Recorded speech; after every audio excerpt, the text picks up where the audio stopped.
হরে কৃষ্ণ। আপনি যদি শনি, রাহু, কেতু অর্থাৎ যে সকল গ্রহ দোষ রয়েছে সেই সকল গ্রহ দোষের প্রভাব থেকে যদি মুক্ত থাকতে চান, তাহলে ভগবান শ্রী নৃসিংহদেবের এই 9টি নাম নিয়মিত উচ্চারণ করুন এবং সকল গ্রহ দোষের প্রভাব থেকে মুক্ত থাকুন। আসুন তাহলে জেনে নেই ভগবান শ্রী নৃসিংহদেবের সেই নামগুলো কি কি এবং কি নামের প্রভাবে কি গ্রহ দোষ কাটবে। হরে কৃষ্ণ।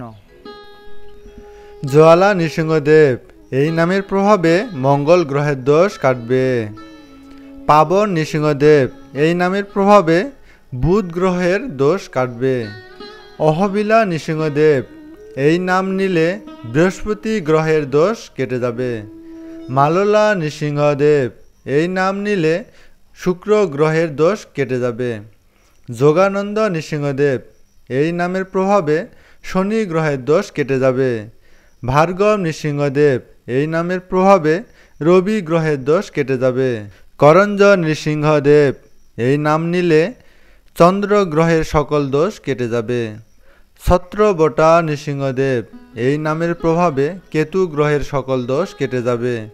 বরাহ নৃসিংহদেব, এই নামের প্রভাবে রাহু গ্রহের সকল দোষ কেটে যাবে। হরে কৃষ্ণ।